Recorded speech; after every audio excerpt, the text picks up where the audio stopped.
Hello everyone, আসসালামু আলাইকুম। আপনারা অনেকেই নতুন ওয়াইফাই ইউজার রয়েছেন যারা কিন্তু এখন পর্যন্ত ওয়াইফাই এর বিল কিভাবে বিকাশ দিয়ে পেমেন্ট করতে হয় সেই অপশনটি জানেন না। তো আপনাদেরকে আজকে একদম সহজ মেথডের মাধ্যমে দেখাবো কিভাবে আপনার ওয়াইফাই বিল আপনি নিজেই আপনার বিকাশ থেকে পেমেন্ট করবেন। এর জন্য সিম্পল কিছু প্রসেস অবলম্বন করতে হবে। প্রথমে আমরা বিকাশ অ্যাপসে চলে আসব। অবশ্যই আপনার একটি বিকাশ অ্যাকাউন্ট থাকতে হবে। তারপর আমরা বিকাশ অ্যাকাউন্টটি এখানে লগ ইন করে নিয়ে আমরা আমাদের বিকাশ অ্যাপসটি ওপেন করে নেব। এখানে আমাদের বিকাশ অ্যাকাউন্টে পর্যাপ্ত ব্যালেন্স রেখে এরপর আমরা বিল প্রদান করার অপশনটিতে চলে যাব। এখান থেকে দেখতে পাচ্ছেন পে বিল নামে একটা অপশন রয়েছে। পে বিলে আসার পরে নিচে একটু স্ক্রল করলেই দেখতে পাবেন কয়েকটি অপশন রয়েছে। এর মধ্যে রয়েছে বিদ্যুৎ, গ্যাস, পানি, ইন্টারনেট। তো আমরা যেহেতু ইন্টারনেট বিল পেমেন্ট করব, অর্থাৎ ওয়াইফাই একটি ইন্টারনেট সেক্টরের মধ্যে পড়ে, যার কারণে আমি ইন্টারনেট অপশনে ক্লিক করে দিব। এরপরে নিচে আরেকটু স্ক্রল করলে এখানে অনেক ধরনের অপশন পেয়ে যাবেন, অর্থাৎ ইন্টারনেটের অনেকগুলো কোম্পানির নাম চলে আসবে। তো যদি আপনারা এখান থেকে কোম্পানির নামগুলো খুঁজে বের করতে একটু সমস্যা হয়, তাহলে আপনি উপরে দেখতে পাচ্ছেন সার্চ অপশন রয়েছে। এখান থেকে আপনার কোম্পানির নাম সার্চ করে বের করে নেবেন, অর্থাৎ আপনি কোন কোম্পানির ইন্টারনেট ব্যবহার করেন, কোন কোম্পানির ওয়াইফাই ব্যবহার করেন, তার নাম দিয়ে সার্চ করে এখান থেকে বের করে নেবেন।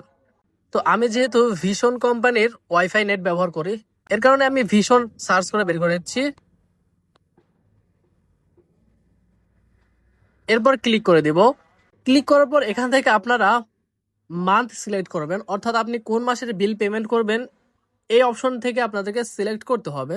এবারে আমি মার্চ মাসের পেমেন্ট করব। মার্চ আমি সিলেক্ট করে দিলাম, অর্থাৎ একদম লাস্ট যে মান্থ দেখাবে সেটি আপনি সিলেক্ট করে দেবেন। এরপর নিচের অপশনে আপনার কাস্টমার আইডি দিতে বলবে। এই কাস্টমার আইডিটি আপনি কোথায় পাবেন? এটি যখন আপনি ওয়াইফাই কানেকশন নিয়েছিলেন, আপনার যে ওয়াইফাই এর এলাকার অপারেটর রয়েছে সে আপনাকে একটি কাস্টমার আইডি দিয়েছিল। যদি এই মুহূর্তে আপনি কাস্টমার আইডিটি না জানেন, তাহলে কিন্তু আপনার এলাকার যে ওয়াইফাই অপারেটর রয়েছে, যে আপনার ওয়াইফাই এর সমস্ত সমস্যা সমাধান করে বা যার আন্ডারে ওয়াইফাই চালান, তার কাছে চাইলে কিন্তু আপনাদের সেই কাস্টমার আইডিটি দিয়ে দিবে এবং আপনার মেসেজ অপশনে গেলেও কিন্তু এটা খুঁজে পাবেন। তো আমি আমার কাস্টমার আইডিটি দিয়ে দিচ্ছি। এরপরে পরবর্তী অপশনে ক্লিক করতে হবে। এবারে দেখতে পাচ্ছেন আপনার অ্যাকাউন্টের নাম দেখাচ্ছে, আপনার কাস্টমার আইডি এখানে দেখাচ্ছে। আপনার অ্যাকাউন্টের নামের সাথে যদি মিলে যায় তাহলেই কিন্তু আপনি পরবর্তী অপশনে যাবেন।